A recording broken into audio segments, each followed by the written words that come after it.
Sta andando veramente benissimo, andiamo verso le 50.000 presenze in 1 mese e mezzo soltanto, code tante durante queste vacanze di Natale a partire già dal 26 dicembre. Abbiamo avuto code anche di 1 ora e mezza e quindi insomma chi passa da qui lo vede tutti i giorni. Sta confermando le aspettative più rosee la mostra da Picasso a Van Gogh aperta a Santa Caterina a metà novembre, ma le previsioni non basta farle, si devono anche avverare, dice il Deus ex machina dell'evento culturale dell'inverno trevigiano, Marco Goldin, promosso anche dai negozianti e dagli esercenti. Quando vado in giro mi vedono, sono tutti molto contenti.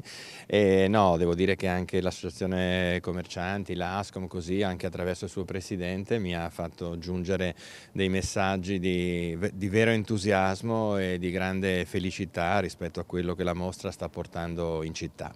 La mostra crea dunque l'indotto sperato, i visitatori, provenienti da tutta Italia e anche dall'estero, arrivano in città, prenotazione alla mano, ma c'è anche chi decide all'ultimo e si mette in coda.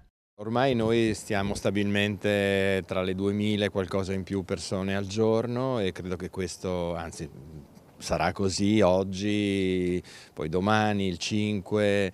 Epifania giorno più scarico, tutti proiettati al rientro a scuola e al lavoro dell'indomani, ma in questi giorni l'attesa, soprattutto al pomeriggio, può arrivare anche a 1 ora e mezza. Gli ingressi sono contingentati non solo per questioni di sicurezza, ma anche per consentire al pubblico di visitare l'esposizione senza ressa. Ogni tanto qualcuno dimostra insofferenza e allora interviene lo stesso Goldin. Sicuramente, insomma, in qualche occasione, magari quando le persone aspettano da tanto e perdono un po' la pazienza, così la responsabile del personale della mostra mi dice: "Dai, vai fuori tu che magari se ti vedono sono più tranquilli", insomma, più o meno accade così. Il rapporto diretto con i visitatori consente d'altro canto a Goldin di raccogliere la soddisfazione più grande.